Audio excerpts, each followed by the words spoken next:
Don't tell me that. I'll feed you. I'll do whatever I can. I'm not going to buy your dope.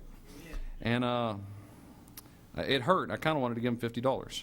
But he said, well, Mike, there's a Lord out there. He said, you really believe that? I don't believe that. I never seen the Lord. And I won't get into that discussion. But anyway, long story short, as far as that part of the story, I called that rehab, and they were willing to take him as a charity guest. So I was pumped. And the Friday came. It was the weekend when I was going to go see my wife-to-be. I was going to fly out on Monday, and I was going to take him to the rehab Friday. And then it was the same rehab I went to. And then I was going to come back to where I was living there in Georgia and then fly out. So I was just on cloud nine. I was supposed to meet him at Bueller's Market, downtown Chattanooga, at 5 o'clock sharp. I get there at 5:02. He's already gone. I go in there. Anybody seen Aaron? They're like, yeah, he was just here. We thought we saw him near the bus station. I'm like, oh, no. So I'm going all over downtown Chattanooga. Everybody knows Aaron because he cleans everybody's windows. And he wasn't anywhere to be found. My heart was broken. And I was just kind of distraught. I didn't know what to do. I looked for him for about 2 hours. Sun was starting to go down. And I was driving back home. I said, forget it. And, sometimes it's like you don't know whether God's telling you something or you're just kind of imagining it. It was like, Michael, why don't you just drive down through St. Elmo? You heard that he had a friend there. I'm like thinking, that's the absolute craziest thought I've ever, I'm not going to just drive in the middle of a Chattanooga suburb. You know how many population is in Chattanooga? It's like 400,000. So out of the thousands of streets in Chattanooga, I'm just going to drive down the right street. Obviously, I'm having this argument with myself, I thought. And I'm thinking, well, that's just me thinking that. And then I thought, well, what if God is telling me to drive down a certain road? Then it would bother me all week. So I thought, okay, I'll turn down St. Elmo. Drive down the main strip in St. Elmo Drive. Drive all the way down. There's no more houses. So I thought, all right, my duty is done. So I turned around in a parking lot to turn around, and I almost ran over Aaron. Yes, I'm not kidding. He was coming out of a liquor store, and he had a bottle in his hand, and he was already half drunk. And he looked at me, and I looked at him, and I don't know who was more shocked, because I drove a old police Interceptor, and he said, Mike, you're the police? And I said, no, I'm not the police. And I said, but he said, he said, can I still go to rehab? And I said, yeah, man, hop in. He said, can I take this? He said, what do I do with this? I said, just bring it, just come on. And so, I'm talking with him. He's like, I can really go to rehab? And I said, yeah. He said, no, go to my friend's house. I need to get my clothes. And so he got his clothes, and we're driving, and I said, Aaron, you're going to have to throw that bottle out, finish it or something. We got to get. I don't want to open container, ticket. I shouldn't have told him to throw it out, but I was in a hurry. I was a little nervous. When you get away from the police, you don't want to get in trouble again. And he got rid of it, and so we're on the way to the rehab, and I get about 10 minutes from the rehab. That's where the fun starts. I thought I turned down the wrong road. I'm terrible with directions. I just barely made it here this morning. I'm dyslexic when it comes to directions. I didn't have my wife with me, and then I'm really in trouble. But I thought, and I was doubting myself. I was thinking, Michael, you're not going down the right road. And I probably wasn't. But I made a U-turn in the middle, dirt road, out in the country. This place is way out in the country. And as I was turning around, another car came flying around there and hit my back end. It was Friday night, people were out on the dirt roads. And I thought, oh, no, I just bought this car. Now I got a dent in it, and I got to deal with this person. So I got to get out, and I go to talk to them. And before I get out, I just went ahead and called the police. I said, I just had a little fender bender out here. I'm not sure where it's at, Iron City. I told them what highway I turned off. And they said, all right, we'll find you. I'm like, okay. I'm thinking, oh, boy, I don't want to get this over with as fast as possible. And I go to talk to the guy, and the passenger gets out, and he's drunk. He said, look, man, he says, you were out in the middle of the road. I'm like, well, you were going kind of fast. He was going very fast. He said, you can't prove nothing. You were in the middle of the road. To be honest, I just as soon as squash it right here. He says, my car's garbage anyhow. It's not bothering me. He says, you'd be the one in trouble if we took care of this the legal way. And I said, well, yeah, I guess you're right. He said, so you would just forget about it? Shake on it? I said, okay. Shook. He left. And so I get back in the car with Aaron. He said, Aaron's like, he's drunk. And he says, Mike, man, what are we doing? What are we doing? I said, well, I'm waiting on the police. He said, the police? We're waiting on the police, man. We can't wait on the police. Are you out of your mind? He says, I'm black. And I said, I know that. And he said, we can't be around. He says, these woods are already creeping me out, because he hadn't been out of the inner city, and this is out in the forest. He said, I don't know about where you're taking me. He was already putting up a shout about where I was taking him, because it isn't your typical location for a drug rehab. He said, I bet these people out here are racist. And I said, no, don't worry about that, man. That's not true. No, don't worry about that. And he said, but let's go. And I said, let's go. And so I try to pull out.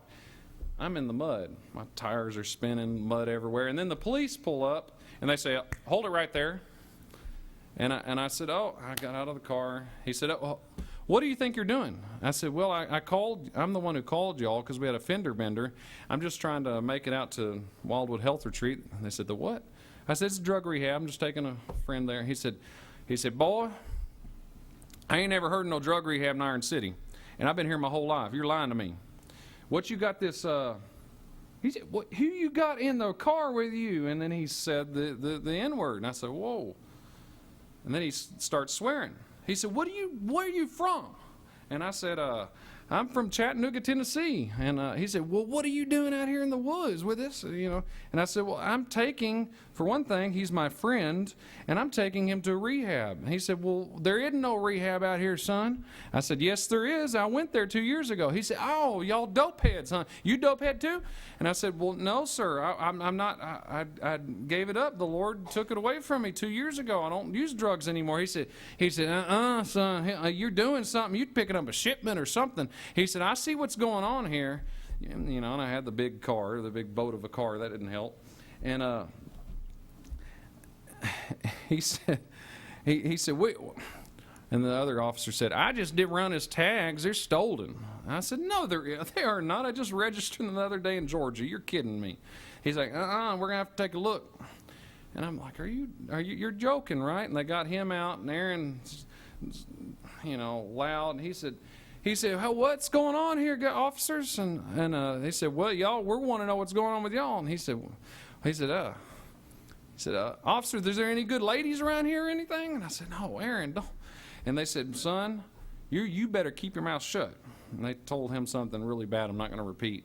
And I started getting scared. Then I also started wondering, is this some kind of joke? And more police cars showed up. And then I see a state trooper going all along the side of the road with a flashlight. And I'm thinking, what on earth is going on here? And the officer said, well, tell me, son, what do you do in Chattanooga? And I said, well, I'm a restaurant manager. Thinking, okay, don't ask me what kind of restaurant. And then they said, well, what kind of restaurant do you run? And I said, well, it's a vegetarian restaurant. They said, boy, what is a vegetarian restaurant? What kind of restaurant is that? That's the craziest thing I ever heard.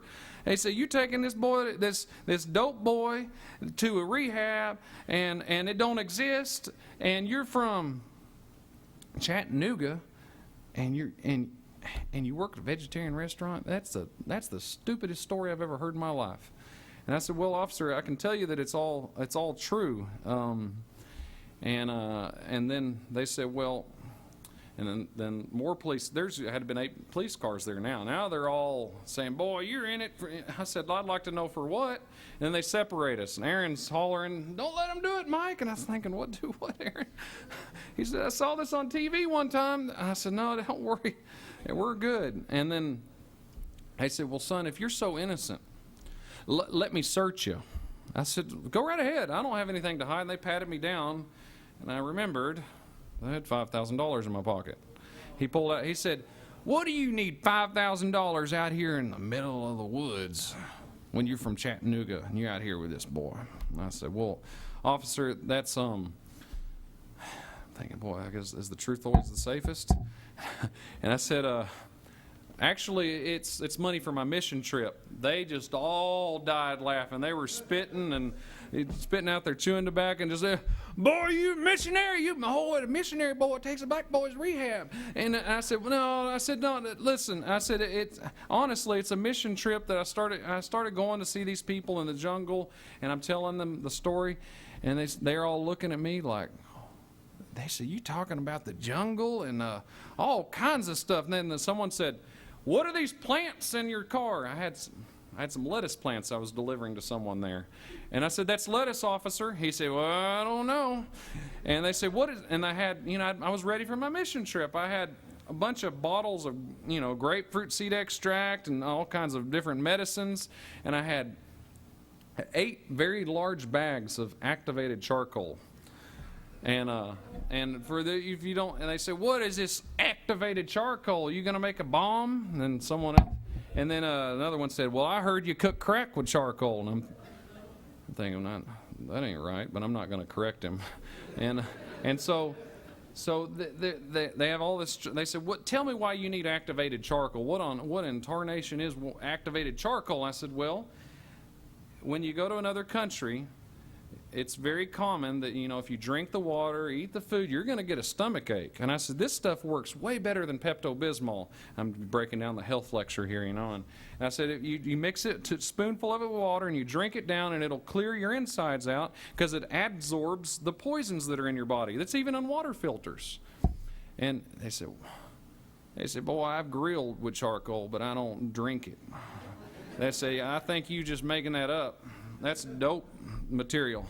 And I said, officer, I can tell you all I'm saying is true. He said, well, they don't sound like it. He said, but what do you need that $5,000 for? Why didn't you just go to the bank on Saturday?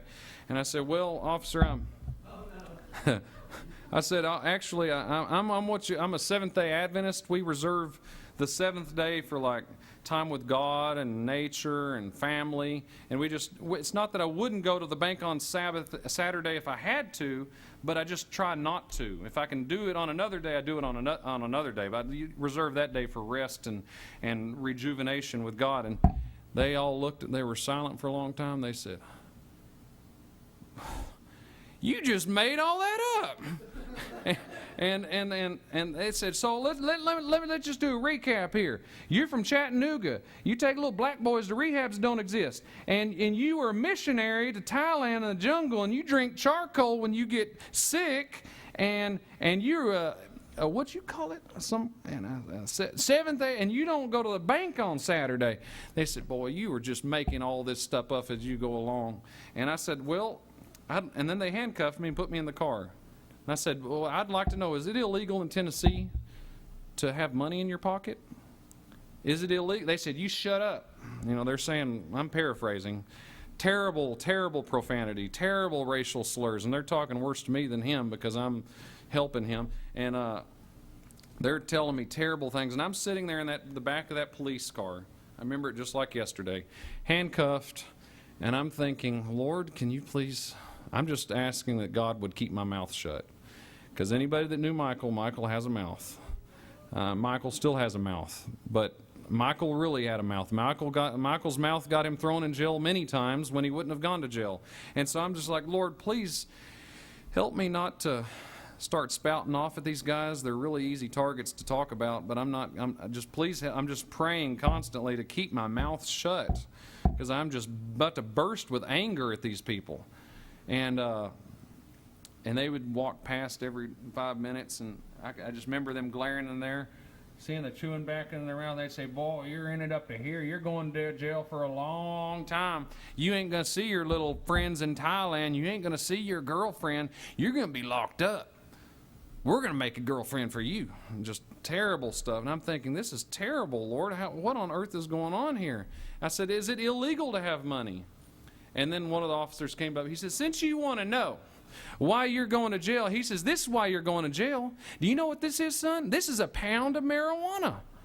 We found it right outside your car. I said, well, officer, I didn't see it anywhere. I didn't know. He said, don't give me that. Your friend already ratted you out. And I was like,